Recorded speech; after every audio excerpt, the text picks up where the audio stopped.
Can you say hard hats, folks? Hard hats, lunch pail, steel toe boots? Anything short of a championship this year is a failure. Look at this boomer right here. You've just got so much talent here. Somebody said we need to apologize for Jalen. Can I call it John? What are we apologizing for? What did we say? What did we do?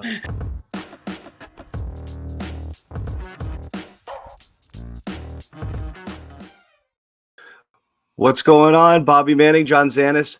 NBA free agency set to begin in less than half an hour. We figured, why not? Let's just chime in, do a little garden report, and talk about stuff. Normally this time of year, Bobby, is when we're like, we need to get somebody. They need help. And, and they don't. It's less about what the Celtics do and more about the teams who are chasing them and what they do. Interesting development potentially going on in Philly. We obviously know what happened with the Knicks earlier this week, and teams who are trying to load up and see if they can compete with the Celtics in the East. But Boston is relatively set as far as their roster goes, and very few things that they need to do and to tweak. And but doesn't mean they can't potentially add some pieces, retain some pieces, do some other things. I think most business regarding the Celtics is going to happen July 6th when a couple of their players are extension eligible, and we'll see what happens there. So we'll talk about all of it, and we'll follow the breaking news if there is any. Now, again, the NBA teams, the way it goes, Bobby, they can begin negotiating. This is like legal tampering in the NFL, but you can't technically sign. That being said, there's a strong belief we might know some stuff before we get off, before we go off the air here. So we'll see. I don't think teams want to get hit with that collusion situation, but there's some strong indications about where things might go, and we'll see what happens here. And if anything obviously breaks, we'll stay with it, and we'll move along. Celtics have a couple of deadlines today where we might know a little bit more about some of their internal guys. Bobby's stressing, and we'll talk about that for sure. Let you know real quick. Show as always, Garden Report here, powered by Prize Picks, the number one fantasy app in America, fantasy sports app. Deposit match up to 100 when you deposit 100. That's all you have to do. Check out Prize Picks. And where are we? Game time. Get in on the action with some tickets. Your favorite tickets in town. Red Sox are getting hot. And they are a fun ticket. You might want to check that out. Also, terrific concerts coming your way. Game time is the best way to get in on those seats. You download the app, use the code CLNS, $20 off first deposit with your first purchase once you make it. So, Bobby, let's get into it here in terms of the Celtics. Celtics, as we know, projected to be in that second apron, which means they're extremely limited in what they can and can't do. What are you specifically keeping your eye on today? It's all about the centers. Centers are going to be moving like crazy. There's a lot of centers out in the market. And right now, the Celtics, given Porzingis' injury, have one center on the roster right now. So they not only need a third center, they need a second one as well with Porzingis out. And, I think we both tend to think, John, that Porzingis is probably going to be out longer rather than sooner, or returning further in the future rather than sooner. So they got to figure out what they're doing there. And I think the easiest answer would obviously just be bring Kornet back, bring Tillman back, bring Keita back. But especially after they declined Keita's option yesterday, which seemed like a slam dunk to pick up. I wonder if they're looking at all the options, all the ways those final four roster spots can come together, and trying to say, is there any way we can figure out a way to bring in a spot starter? Because Kornet's a great backup, great third center. Is he a spot starter for a week or two if Horford has to miss some time while Porzingis is out? That's a tougher question. Tillman, same deal. And I think Tillman's a guy who could actually make some money out in this market, given how many teams need centers. So this is Bobby Manning. I tweeted earlier, Bobby Manning sweating it out today as the Celtics are, decision day potentially with Luke Kornet.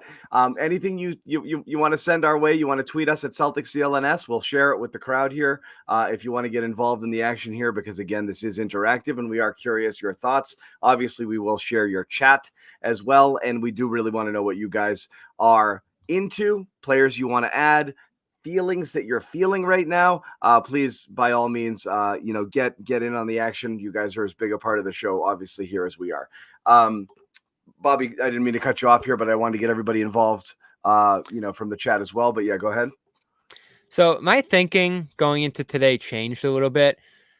I felt like, given Horford's age, given the capital you gave up to get him, and the fact that he showed well later in the season into the playoffs, that Tillman would be a priority here. He's on the younger side. He's still a guy you can maybe mold a little bit.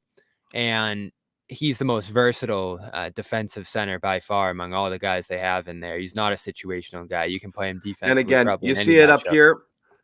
They do retain bird rights with Tillman, which means doesn't matter, even though they're in the second apron, which is punitive. They can still pay these guys whatever they want.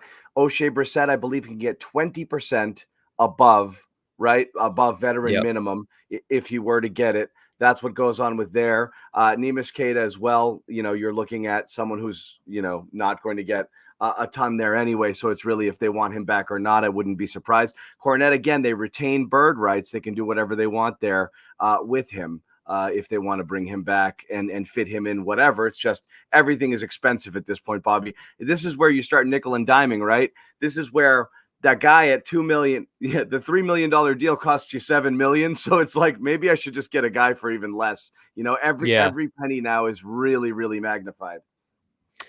Yeah, and the decision's important too here, right? These aren't just guys who it's like, whatever, they're never going to play. You need these guys to get you through that first half of the season while Porzingis is out. Because obviously, John, the regular season's not everything. If they don't win the conference by 15 games this time around, it's not as big of a deal.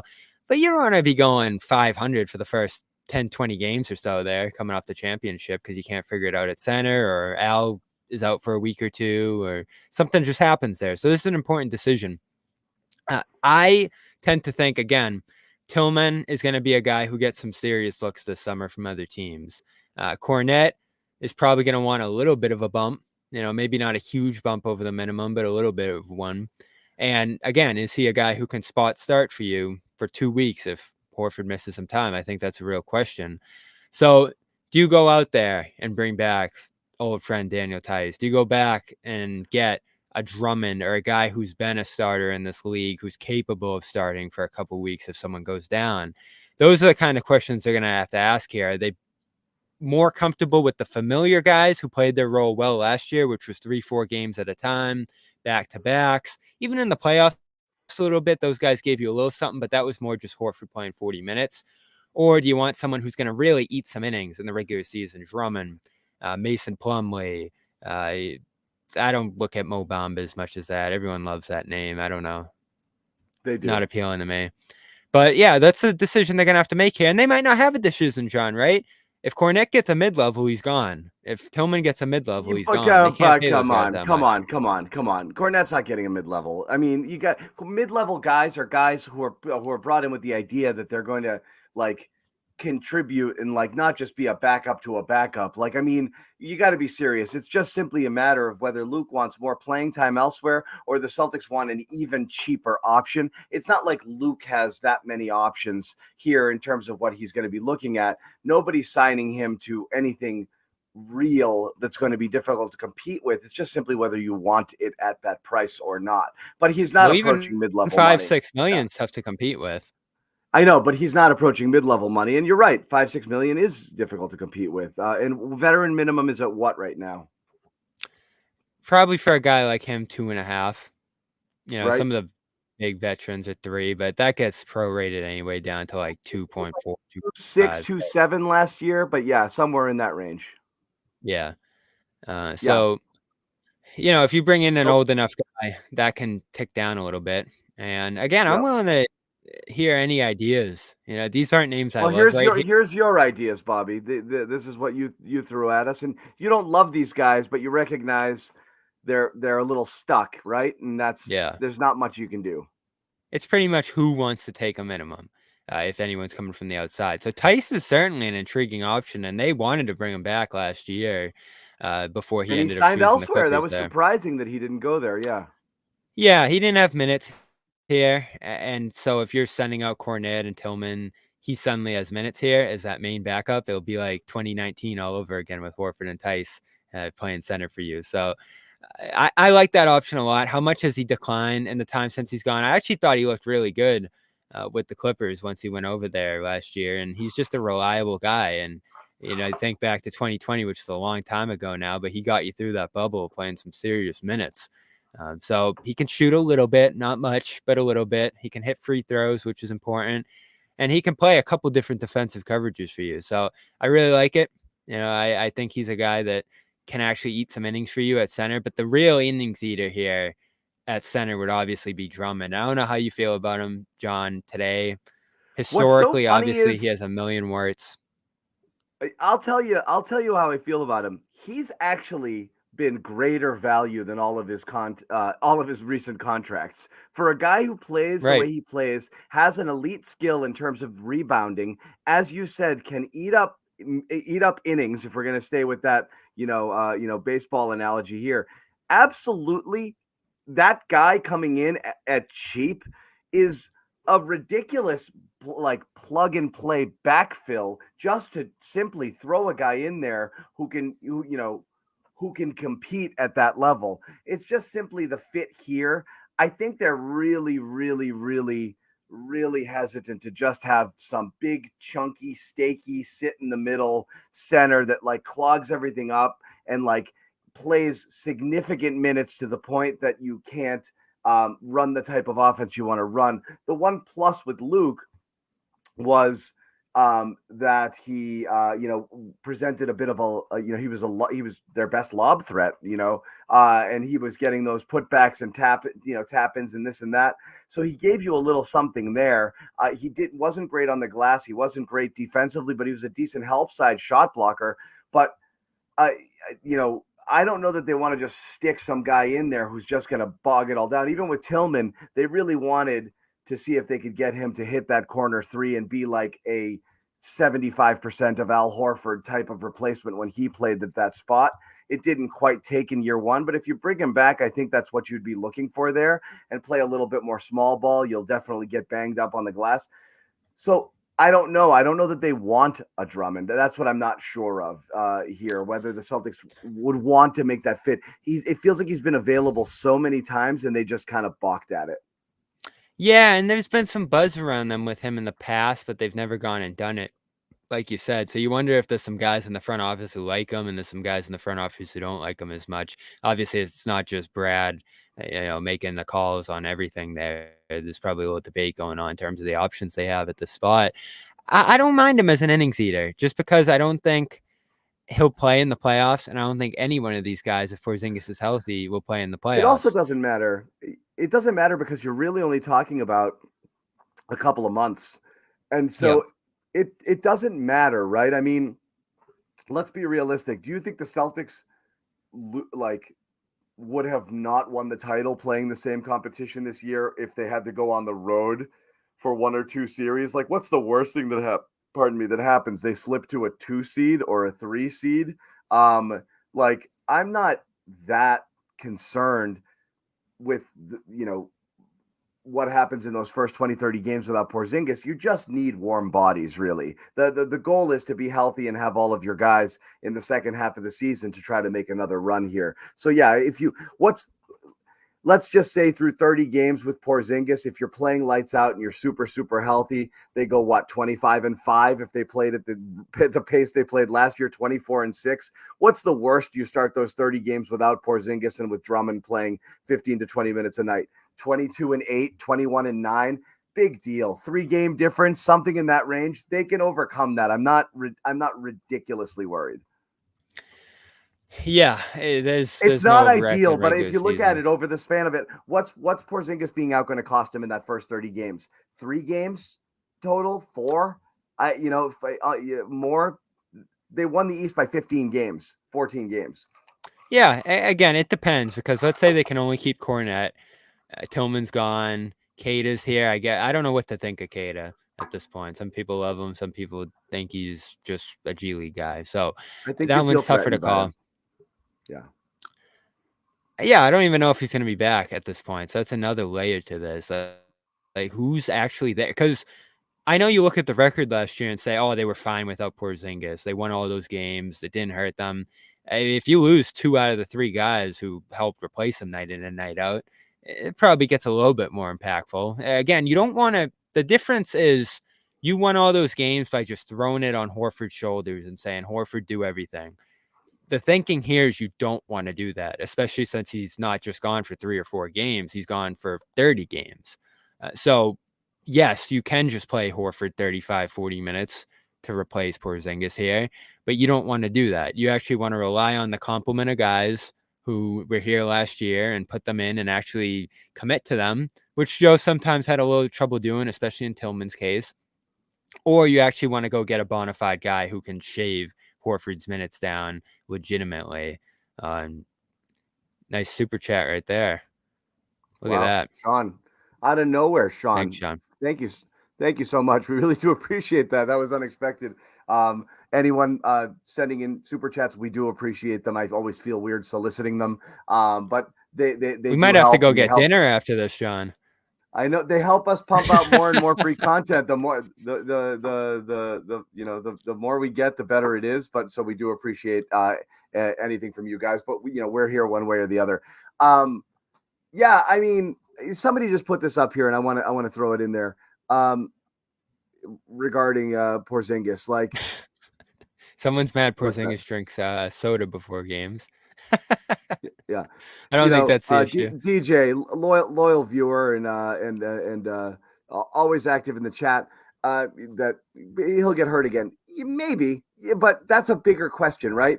And it's a different question. It's not this question. Right now, you're planning for what you know, which is an absence of 20 to 30 games to start a season, which you could live with if you had him back healthy. Porzingis, being the injury risk that he is and that he might continue to be and that he's always been, was baked into the cost. I mean, you got him for Marcus Smart. You got him for money, Marcus Smart, and you got 2 first-round draft picks in exchange. I mean, he was given to you because that was baked in. One team didn't want to pay an injury risk, that was nowhere near contention anymore. $30 million a year, and the Celtics said, I do. So if you're worried about Porzingis long-term, it's a completely separate issue. And yes, you might, Bobby, you've talked about it. You might have to get out of the Porzingis business at some point if this is going to be a thing, which means. Would you consider it as soon as this summer? I mean, you'll dump, not right now. Yes. No.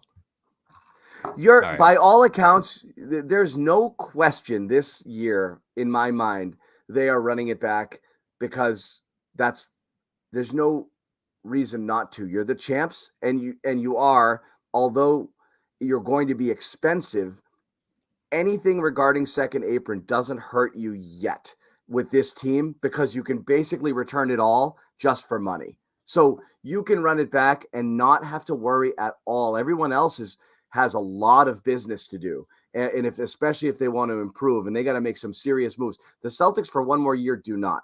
And that's the best thing they have going for this year. So the year after, you're going to have to get really creative. And if you believe Brad is a forward thinker and ahead of the curve, they're going to do something in a year that's going to blow people's minds and shock you in terms of a move that they're going to make. Because if Brad's here for the long haul, I don't believe they're just going to handcuff themselves and just be in jail for the rest of existence. But they're absolutely, for next year, I think, just going to eat it and run it back and be in that second apron. And then they're going to start to maneuver, and that's going to put legit everyone on the table. But it's not a concern for now. That's the way I view it. Yeah, absolutely. And obviously, everything is going to happen around the league right at 6 and 5 minutes. Not a ton in terms of impacting the Celtics, but the big one that looks like it's probably going to come down right at 6 is George going to Philly. So do you have a competitor? I did want to get now? into that. Yeah, I want to get into that. So that's clearly the news of the day. And thank you, Junie. We think you're great. That's exactly it. That's the news of the day.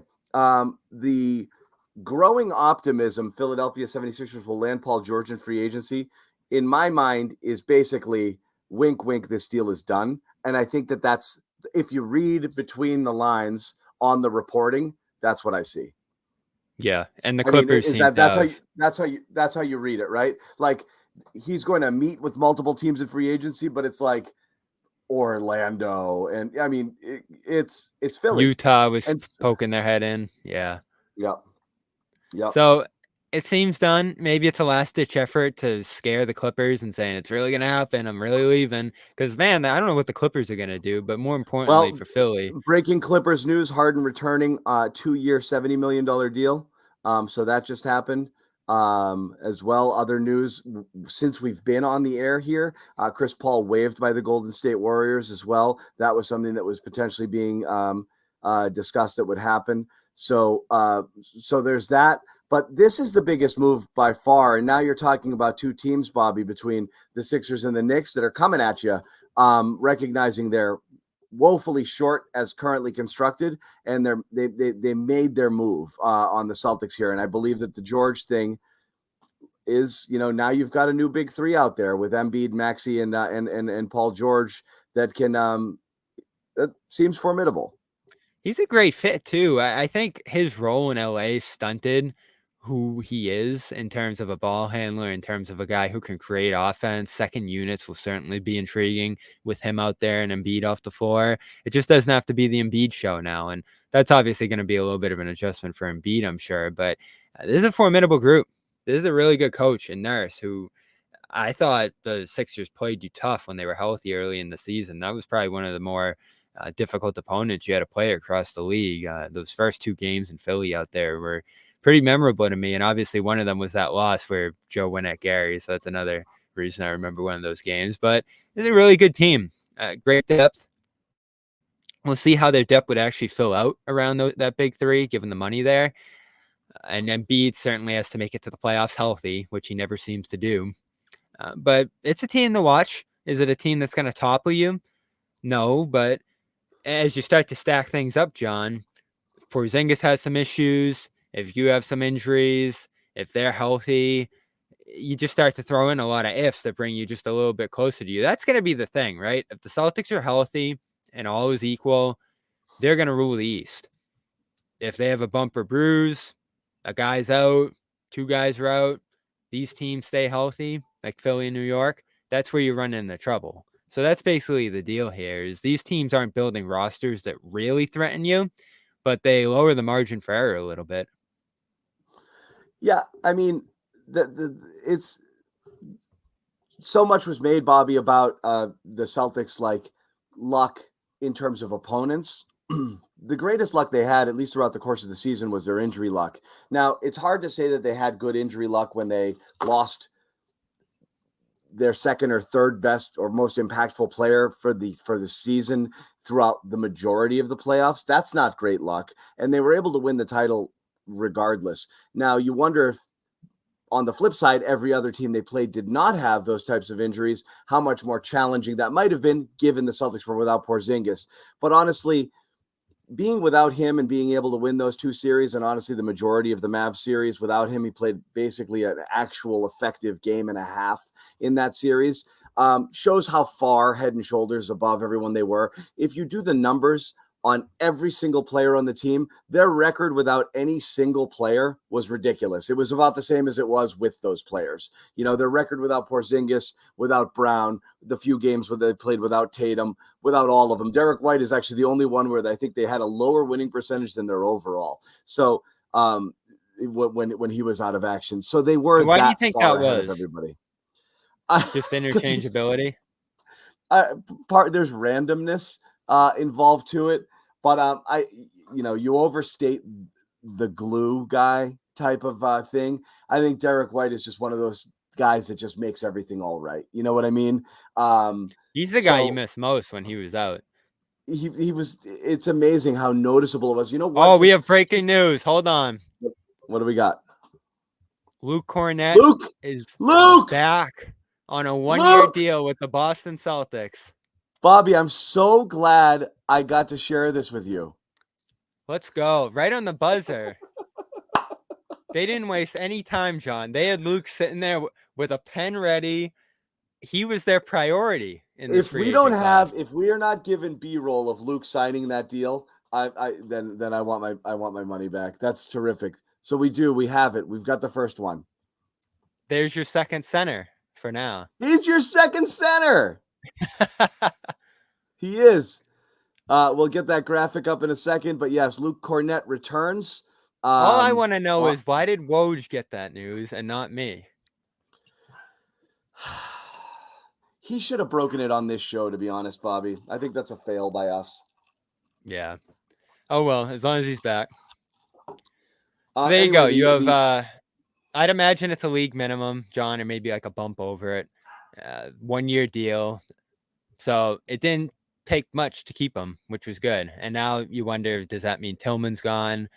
Is that it in the front court? Or are you just going to keep everybody here? Is everyone just going to be happy to come back and run it back? I would imagine he's here and Tillman's gone, but we'll see. Yeah, I would think so. Hold on. Okay. Sorry, just sending notes out to our guys. Luke Kornet, there it is, re-signing Luke Kornet to a 1 year deal. So that's good. Hold on 1 second. Excellent. That's good, Bobby. So you got that. It's checking another box, and we'll update our our thing here. I got Noah, by the way, chiming in, texting. We were having a side conversation, saying she's bummed she's not on this show to get your live reaction to this news. So, but that's yes, amazing. Kornet, 6 o'clock on the dot. Yeah. Hey, he was great for them last year. Now, is he a spot starter for you? Is it just him and Horford there? I don't think so. I think you need one more body in there. And maybe if you really believe in Kada, it's him. If Tillman's willing to take a small bump or the minimum, perfect. You're all set. You have all the options you need at center while Porzingis You know what is out. I forgot to do? I forgot to do one of my effects here to give you like the fireworks. Is it 2 thumbs up for fireworks? I always forget. I wanted to give you balloons. Give you some effects for the Kornet thing. It only works when you don't want it. I know. It's so funny. I do every time I do my wind horse, I feel like I friggin' throw one out there by accident. But anyway, Kornet resigns. And Kevin Love returning to the Heat. That's some other one. This isn't updated yet, but I just throwing it back up there. You add now Kornet to this mix. 3, 4, 5, 6, 7, 8, 9, 10, 11, 12. That's 12 guys you have coming back again, no matter what. Yeah, so you have 3 roster spots right now. There's so little to be done here with this team. It's, it really is like, it's actually great. It's a great position to be in if you're the Celtics, is it not? Like, to be boring.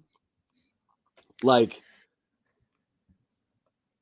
this is, you prefer this, right? Versus like they usually enter these off seasons with limited room, no, really just mid-levels and veteran minimums to play with, and then hoping that guys want to come play with you. But your fault, all those veteran minimum and all those mid-level guys want to go to LA and New York and Miami and destination cities, and not necessarily to the, well, we've got a chance to win type of team. This year, knowing you have almost nothing that you can do. And again, second apron, just throwing it out there. Here's what you can't do.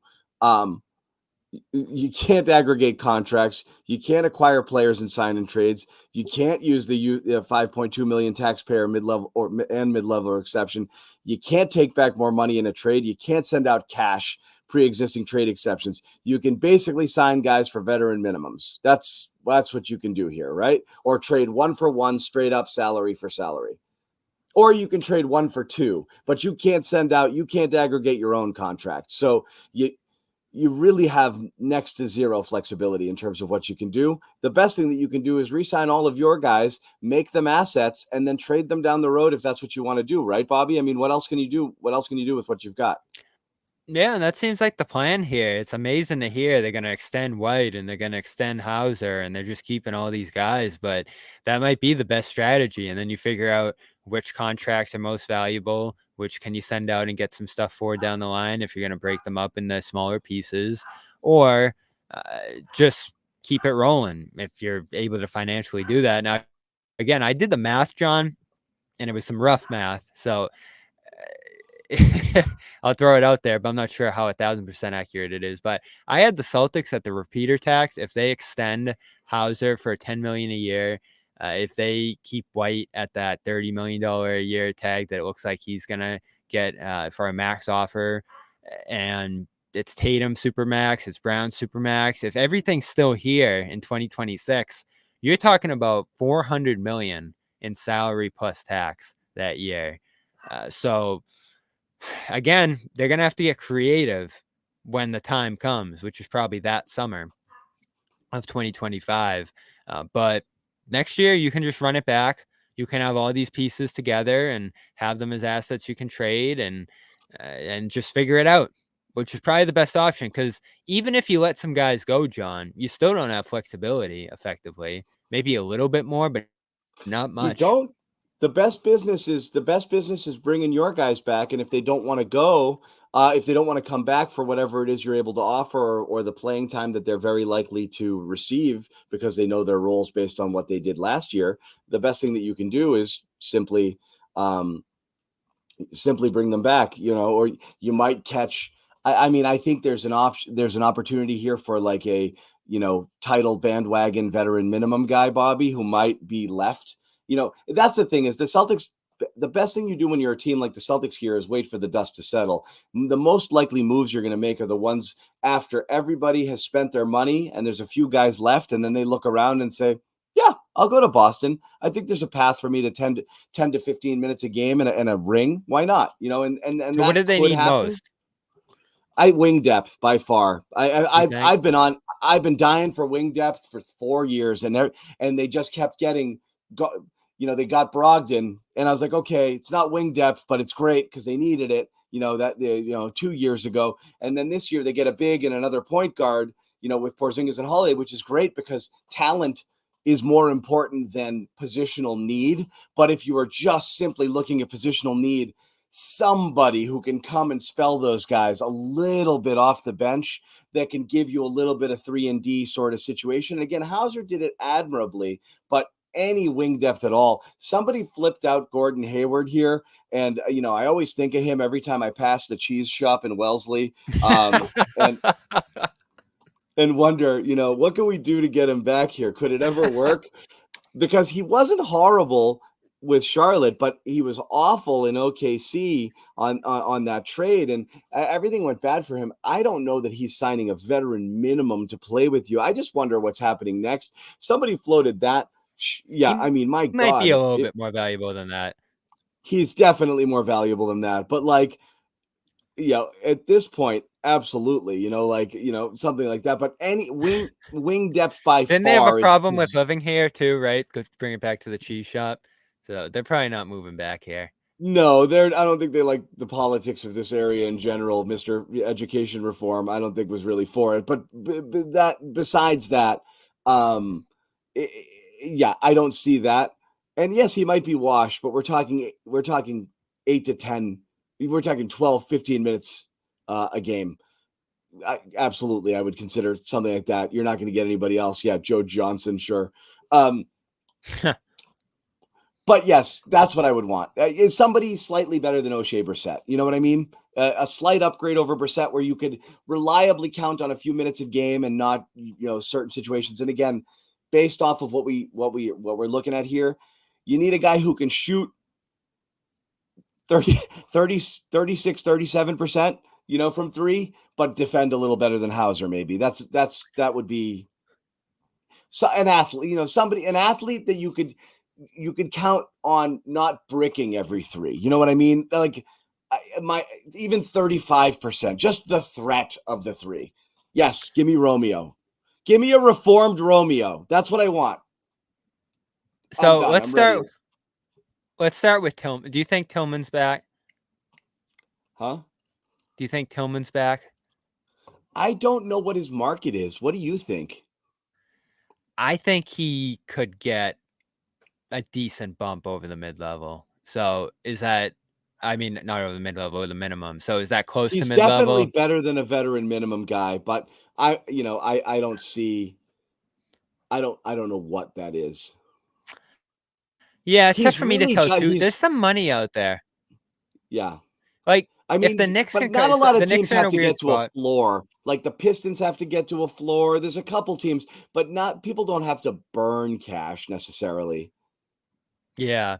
And so the Knicks are in a weird spot. They're probably the team that needs a big more than any other because you have to think Oklahoma City's probably going to splurge a little bit on a Hartenstein. And, there's other guys they could probably go get at bigger money who are more starting caliber guys.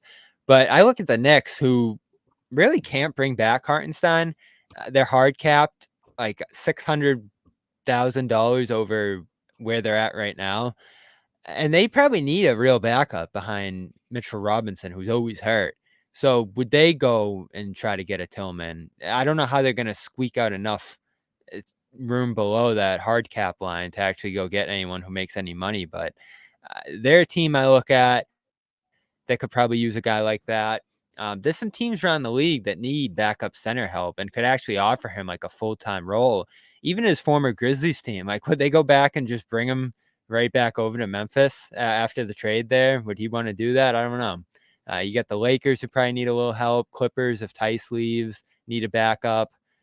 Orlando, just let Mo Wagner go. It probably looks like Detroit, Philly have some money. So there are teams out there that could probably make a run at him. My thing with Boston and him, and he was really good in spots, Sean, but they didn't really seem to want to play him. Joe didn't. He was hurt a lot. That knee kept bothering him. And he never figured out quite where he fits in the offense. And that's probably the biggest reason they prioritize Kornet over him beyond this probably being a league minimum for Kornet here. So I have a hard time thinking he's back. And then that brings me back to Brissett. I've heard Brissett wants to stay. So does he take a little bump, that 20% you talked about, and stay? Right. And he's like that small ball counter to Kornet, and you just play small next year like you did in the East Finals. Maybe you could do that. He seems to be a great guy in the locker room here. That shot has to get better this summer. Like it can't get any worse than it got there toward the later stage of that season. So maybe it's just Kornet and Brissett. You lean on familiarity. You bring Kada back as like the deep reserve big and give him a little bit more opportunity. And that might be your front court. It's a little thin, but again, Horford's going to carry most of the weight there. So is that good enough to you? Kornet, Brissett, Kada? It's not, but again, we're just talking about surviving for a little bit of time.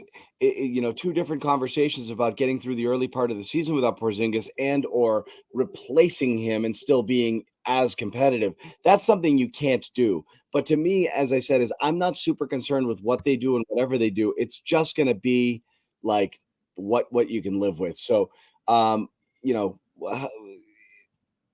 I think the best thing that they can do, because we've seen it this year, is for the most part, try and run it back. Agreed. And they obviously start with that move here. So 3 Isn't it roster funny, spots Bobby, left. how many years people wanted to run back losers? And we were like, no, you can't do that, And this year, absolutely. Why would you not run it back?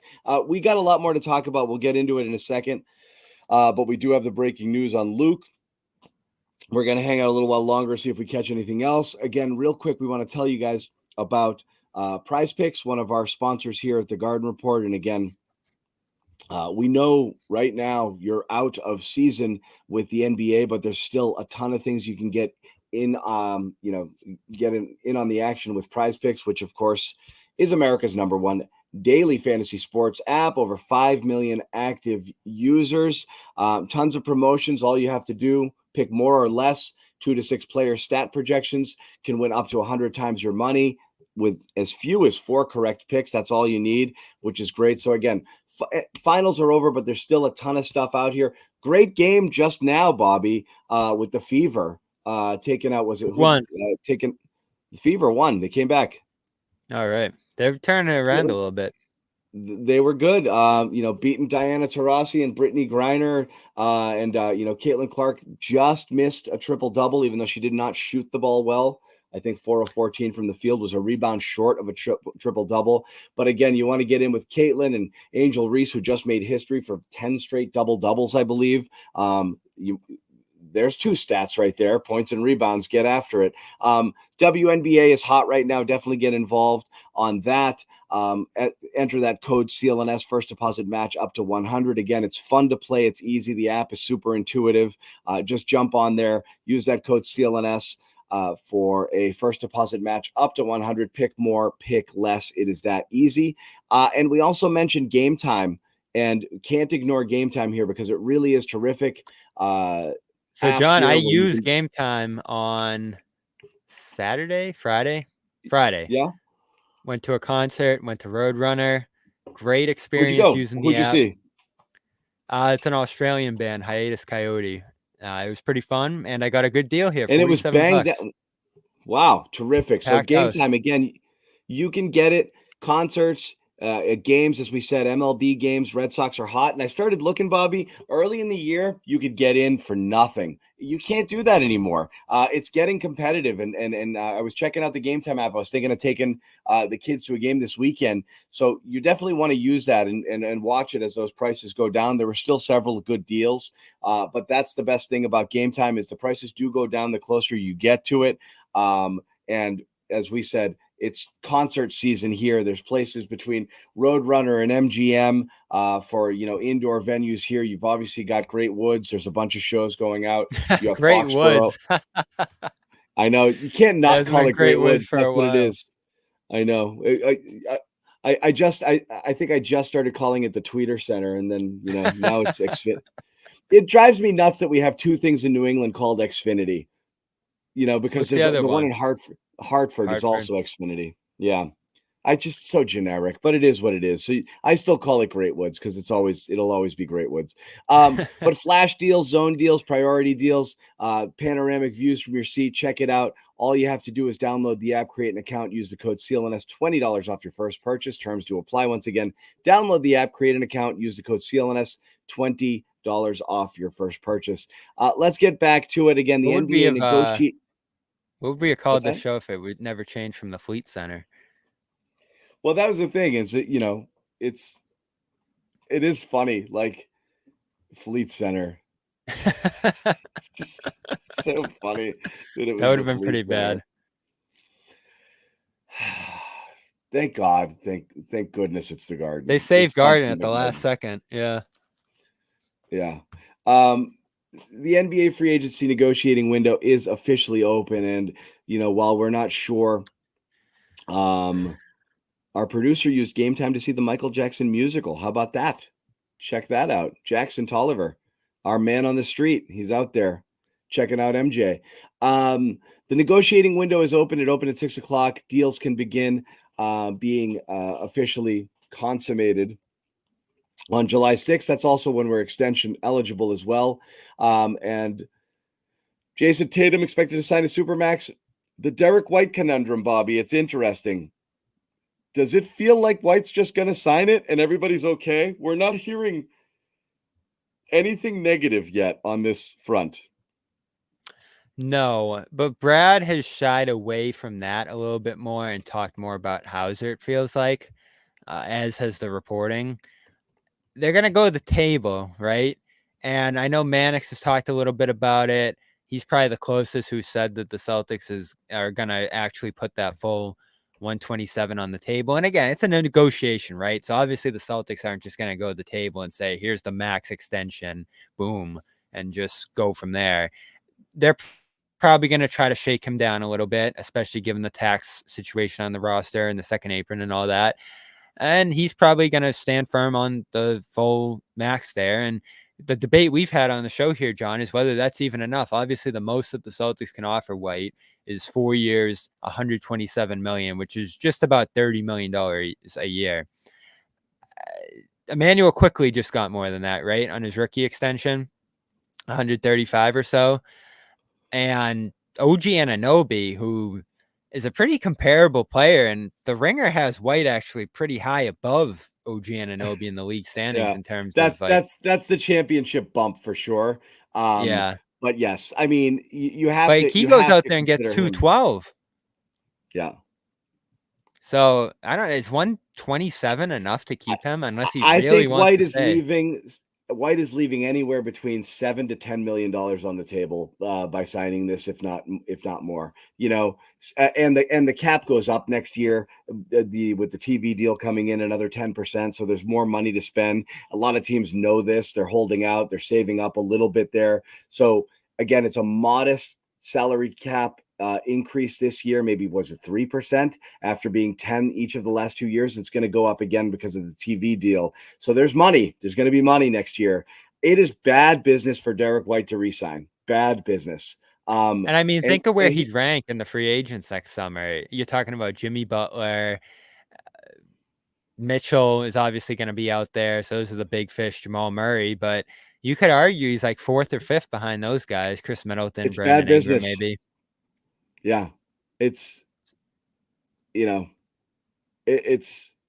He should not sign it. If he does, it's because he loves it and wants to stay here and actually wants to have team-friendly deals, or whatever, because it increases the likelihood. Together. Well, I mean, look at it this way: if White really wants to be here and thinks they're not going to pay me 40 million next year, but they will pay me 30 something million this year, I kind of just want to be here. Just get it done and then eliminate any risk. You have a bad year, your market dips a little bit, you get hurt, something else happens. He doesn't want to pull a Grant, right? There is something that to be said about it, but it doesn't make sense. The gambling on yourself makes more sense, but he may be so content with it that he just wants to just lock it down and not think about it anymore and play pressure free, and knows he wants to be here and knows he's going to take maybe less to stay anyway next year because he's so whatever, or he's just going to do what any businessman would do in this situation and say, it's in my best interest to wait a year. So I don't know how this is going to go. But as you said, 4-year, 127 million. I think there's a lot more out there for him. Yeah, and I calculate his max 32 million, 31.75 is what it is. Yeah. Yeah, if he goes to free agency, the Celtics can obviously offer him a 5th year at that point, and that would be in total a max for him 237, so about 47 a year or so at that point. Yeah. So that's significant what he's given up here. Now, of course, you need leverage to go out there and get that. Do the Celtics look at it and say, you're not going to go to Detroit, you're not going to go to Oklahoma or Philly or any of these teams? Yeah, but you can't play that game. Yeah. Right. I mean, you might have to a little bit more given the situation of your finances on this roster.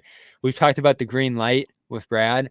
He didn't say that for the first time at his presser the other day. For the first time, he was finally like, yeah, we want all these guys here for a long time. He didn't go that green light phrase that he's used at pretty much every presser prior to that. So there's going to have to be some considerations here. Again, John, even if you get him at this absolute bargain, 127, even if you keep Hauser at 10 million a year, which I think everyone can live with on him, and a new cap environment, 8 even, you're still talking about $400 million for this roster in 2026. So it's significant what we're talking about here. And I don't know. It feels like someone has to shake loose. How far can they go? Is Wick just going to pay anything it takes to keep this roster together long term? He's in too deep now, honestly. And as I said, it's the roster flexibility and the team building that you're going to have to be more concerned with in the future than the money at this. That's what I think I think Wick recognizes I can't break it up now for money, but right. I know Brad is going to have to break it up later to be able to build a team going forward, because it's not sustainable to have all of these guys under this contract for this long. So Brad's going to have to do something tricky down the road. But I don't think Wick's going to make money decisions now. Like, you're not going to not re-sign somebody because they're so deep into the tax. It's going to be more of a, well, how screwed are we from a roster building perspective if we stay into the second apron for too long? It's a good point, right? From a team building standpoint, you'd be screwing the team to draw this line and say, just let these guys go because they're asking for too much money. He can't do it now. He can't do it. And these guys are probably going to play ball with them a little bit. Like, do you think Hauser is going to nickel and dime them for every dollar they have in these extension talks, or is he just going to take a bump over what he's making right now and get some security, given the success he's had for 2 years here? White, similar thing. He has more of a cachet, I'd say, and a track record of success to build on what he did the last 2 years, have another big year next year, and go out there and really be one of the more coveted players in the league. And it's not just the free agent teams with money at that point. Maybe some teams with a little bit of flexibility to kind of do some sign and trade stuff would say, all right, we're going to commit big money to White at this point is a big piece of our team. So he's a real swing guy right here. And this is why we were a little concerned, right, John, when they signed that Holiday extension, because it was a more immediate concern, right? You had to do that, or he could have potentially been going to free agency right now, and we would have been on holiday watch. But yes, exactly. It definitely impacted your ability to keep White. It does to an extent, but it's the same deal that White's eligible for. And honestly, you're like, how's it going to look in 2 years? In 2 years, it's not that much money. If you keep going up 10%, all of a sudden, $30 million for one of these guys is nothing. When the top guys are going to start getting 70, 75, and 80 on their deals, you're like, I mean, this is where it gets interesting when you're the Celtics, is the things that are going to make more sense down the road are going to be either Tatum or Brown, because the White and the Holiday are going to feel like bargains at $30 million. Yeah, he goes down to 19% of the cap in the last year of that deal. Yeah, so it's not crazy. So I still think the best business right now is to lock it up, and if you can, and that goes down as things go up here. I mean, there's no doubt they should offer this. You're not getting out of cap jail, but you're offering this, and you're just praying he takes it. And and then just like, slide him something under the table, like Sam Adams wink. And Regina Pizza. Yeah, to give him anything. Plus, also, you think Derek White's going somewhere else and being a media darling the way he is here in terms of like his likability and his hero and cult status? I think he's got it pretty good with this sort of stuff. I don't think Derek White's walking into another market and getting, the top local brewery making him like the centerpiece of an ad campaign. So who knows? I think White really wants to stay. If I had to handicap it, I would actually lean towards him taking this. You think? I felt that way too. Jimmy feels different just because you want to go to free agency and see what's out there. And maybe the pressure of the Celtics to give you a little bit more than this. Again, it doesn't have to be that 237 number I threw out there. Maybe it's like 175 or 150. This is low. This is a low. Now, I think if you're his agent, John, what are you telling him if you're his agent? That he should definitely wait. And then should probably you should wait. Sign the longer deal, and if you want to play ball with them money wise, but you're leaving on the total. He's probably leaving the whole package deal. He's leaving 60, 70, 80 million on the table, because he'll probably sign for 200 million with the fifth year that they can offer, right? It somewhere in that range. I mean, yeah. 180, 190. I'd imagine it's in that ballpark, right? Yeah, and after what we saw with Horford, after what we saw with Hayward, Horford was a team guy. Hayward didn't love it here, so he'd probably look for another situation. You just say you don't assume guys are going to take major pay cuts to make it work. Now, that was a different situation, right, where the team was in turmoil and guys are flying out the door and it just didn't look good. They're coming off a championship here, so maybe there is a more of an onus to take pay cuts and sacrifice and keep this thing together. It was funny. We were down at Gillette, John, like a week ago or so. They were getting the shaves, and someone in the back of the room was like, resign, and Horford like turned to White and was like, yeah. So I'm sure the guys are putting a little pressure on him too here to lock this down. And you mentioned a good point too, John. Is it going to be a distraction all year, the free agency thing hanging over his head? Is that going to put more pressure on him to try to play well or put up numbers or whatever it might be? So maybe he just doesn't want to deal with that. But I'm not going to. That's what you're hoping he's going to do. It. You're hoping all of that stuff factors in, and he just wants to. He's like, yeah, man, this is funny money to me. I never thought I'd make this much money in my life, and like, I want to be here, and I just want to lock it up and have it done.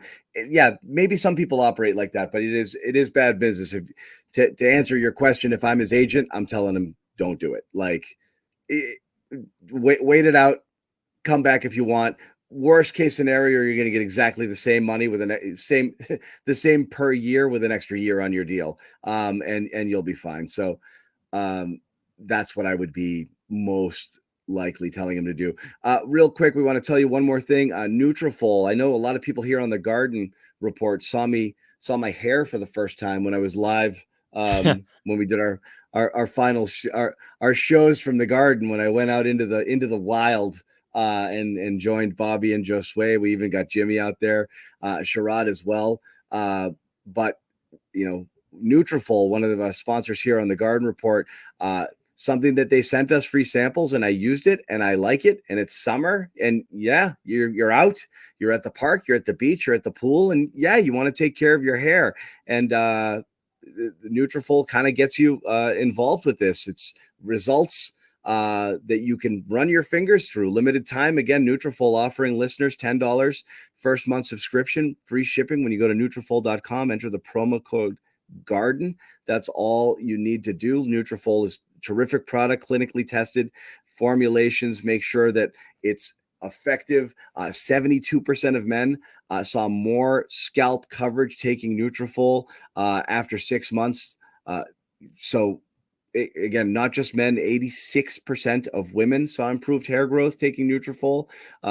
It's proven. It's something you want to check out. $10 off that first shipment. If you do want to give it a try, go in, get yourself some Nutrafol using the promo code GARDEN. No harmful side effects. Don't worry about it. Everything is good with Nutrafol if you want to get in and prevent hair loss and get some hair growth restoration there as well. So Bobby, let's wrap up where we're going here. Negotiating is open. The deals didn't come fast and furious. The Only number one deal. One deal. Huh? Only one deal. Only one deal dropped at 6. Yeah, only one deal. And this is the fifth season of Luke, John. Here's a live look at Bobby as soon as that deal was announced when Luke Kornet came in. Yep, what do we got here? Yeah, Jaylen Brown. Hey, Jaylen, do you want Luke to sign? You want Luke to come back? Yes, we do. We're dancing. We're loving it. We're loving the Luke return here. It's crazy. Who would have thought when they trade for him at that deadline in 2021 that he'd still be here in 2025 in a significant role? Yeah, I mean, he's definitely kind of exceeded expectations in terms of actually playing a part. I think he plays a bigger role on the Garden Report than he does on the Celtics, but he's valuable to both. He was easily he averaged like 15 minutes a game this year, which is pretty good, but he probably averaged like he was probably responsible for 20 to 30% of our of our material on the Garden Report. Without Luke, we would have really struggled to fill as much time as we did. So I'm glad he's back. Plus, he's such a good guy and they love him. And he's a great cheerleader when he's not playing. He makes the most of his minutes when he does. There you go. Yeah. So yeah. Yeah, and he's gotten better. He looked stronger last year. His finishing just continues to improve year over year. You wonder, could he pull out the 3, John? Everybody wants to see it. I don't get why not. That's what he should. That's more of what I expected. I thought he would do that. I'm surprised that's not a green light for him. Yeah, we'll have to see where he's at in camp. But yeah, per 36 minutes last year, 12 points, 9 rebounds, 2 blocks, and he shot 70% from the field. He was really good. And that actually translates. When he played a little bit more, he had some bigger games. And it's matchup dependent, right? If you're playing a team that's really spreading you out, that Indiana series wasn't a good fit for him. Dallas wasn't a good fit for him. But he had a big game in that Cleveland series, near double-double. He had a good performance overall in that Miami series, round 1. That was a good fit for him. So you were getting playoff minutes out of him, too, with Porzingis out. He starts shooting threes, Bobby. I'll change my tune a little bit because I wish that was part of his game. I wish you could do that, and I don't know why you couldn't because he has a decent stroke. So I would like to see him extend out a little bit there and make that a viable option. And yes, Cobra, we are happy for Bobby and for all of us that Luke is back. And Let him we're be glad to have done a Porzingis. show. Yeah, Do some pick and we're glad. pop. Do some pick and roll. Yeah. Yeah, why So, not? He's back. He's back. And I think we got to get to work on a shirt, John. I'm going to call up Jimmy after this and see if that You're can dying. be You arranged. want it so bad. Well, we had to We need to wait hear- see if he was staying, right? Because we couldn't be throwing them in the trash if he left. We'll beta a third center shirt, and if there's a lot of demand, we'll make it. I'll tell you that. Okay, Let us know in the chat if you're willing to buy a Kornet shirt. We'll I need beta one. it. He's your third center, and it's how long does the word center need to be? Because you need to get the why. He's your third center.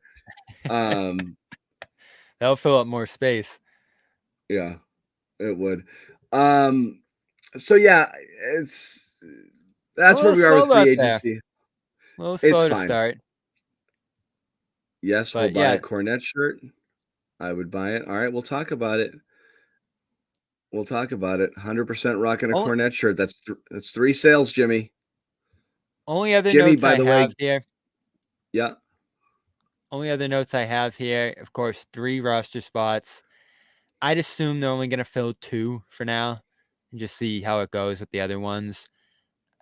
Kada, what do you think's going to happen there, John? Because people care. He's restricted. You can only offer him the minimum effectively here. No one probably goes near him, right? Because he's restricted. Yeah. So he probably stays, right? I'm putting this up. Luke is off this free agent screen, but this is the one we made before. Tillman, Brissett, Kada, Svi. I think it's possible. Tillman and I think it's possible 2 of those 3 are back. And you're right. You're at 14 and you leave it open and you see what happens. I think it's possible Walsh can threaten for the Brissett minutes this year, and you don't need O'Shea at that bump. And I think they think Walsh has the potential to stroke it a little bit better from the outside and be a competitive 3-and-D type of guy. Needs a little bit more on his frame for sure. And I don't know that he's going to play actual minutes, but I think you might start to. Could he slide into O'Shea minutes next year? Maybe. I think it's a little soon. It might be, but I think you have to start looking at not always worrying about ideals and just worrying about good enough. And this is again where you talk about development.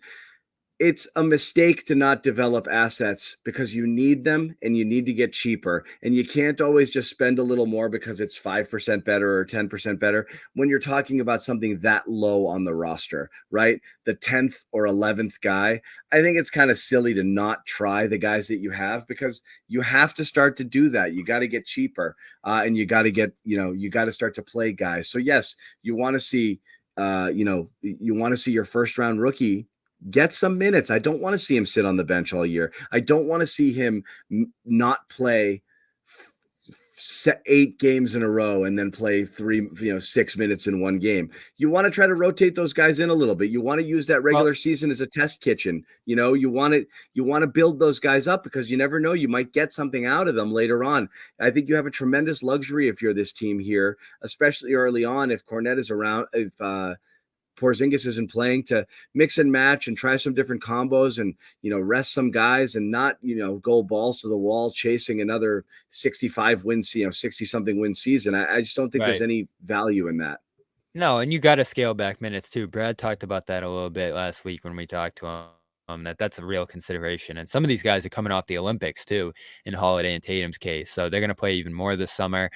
And you want to start to ramp these guys up a little bit because a lot of these guys didn't play much into the spring, into the summer. So you want to have these guys involved early and often if you can. I think a big reason they add Walsh up in Maine, and I still think that's the expectation next year, is to get him those consistent minutes so he's not just with the team constantly sitting around doing nothing. Shireman's the guy who people are going to be a little intrigued by here. And I don't have a great sense yet of how much they expect him to play. I think it's feasible if there's injuries or stuff opens up. But he's 23. He's gained that NBA strength a little bit at this point. He's gotten more athletic. He's done his improvement at the college level for the most part. So you have to look at him and say he's a little bit more ready-made than Walsh was. And he's obviously a guy who fits your system pretty well. And Does he fit in? yeah, yeah, and I wasn't involved in your draft coverage, Bobby. But that's kind of where I was at with it. Is I believe that you drafted. My takeaway is you drafted older players because you're expecting them to play early, because you have to start putting these guys in. You don't necessarily want 2 and 3 down, 3 years down the road projects. You just want to get a little cheaper, and you want to play and develop some of your own players, so you're not always having to fill out your roster with veterans and veteran minimum guys and this and that. You want to see what you can develop internally. So I think they're going to play. I think you'll see some minutes out of those guys. Yeah, I'm and hoping. even I don't know about Watson, but yeah. Pick.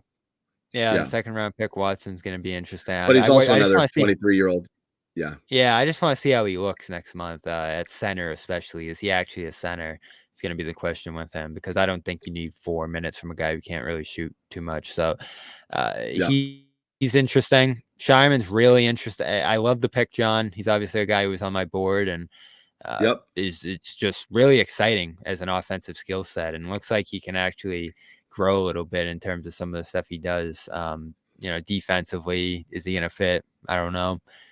Similar question we had to Hauser, but there's a more diverse skill set there than even Hauser had. So that's really exciting what they got there in him. And looks like it's going to be a pretty exciting summer league too. All the guys we're talking about right now, Walsh, Kada, Shireman, Watson, all those guys, and even maybe JD Davison and Drew Peterson are going to be on that summer league team. So a big mix of guys here that you're just going to look at, see who's coming off a strong summer, who's improved through some of their work, and who might fit into a team that's going to rest a little bit more early next season and deal with that Porzingis injury, and just try to sustain and get through the regular season. And these guys, not now, but when we're talking about, John, 2026, you're going to need one of these guys at the bottom there to step up and take on a bigger role. Maybe it's Walsh, maybe it's Shireman replacing Hauser. That's all stuff you have to start to look forward to a little bit more. And you said it, John. You got to play them. That's the only way they're going to get better. It's the only way they're going to improve. It's the only way they're going to fit into the roster. And even last year, as good as it was, there's really no complaints about last season whatsoever, how great it was. They still didn't play the young guys quite enough through the course of the year. And you mentioned Walsh among them. So that's got to be a bigger priority this year. And we'll see how Missoula can balance that, because he wants to win every game.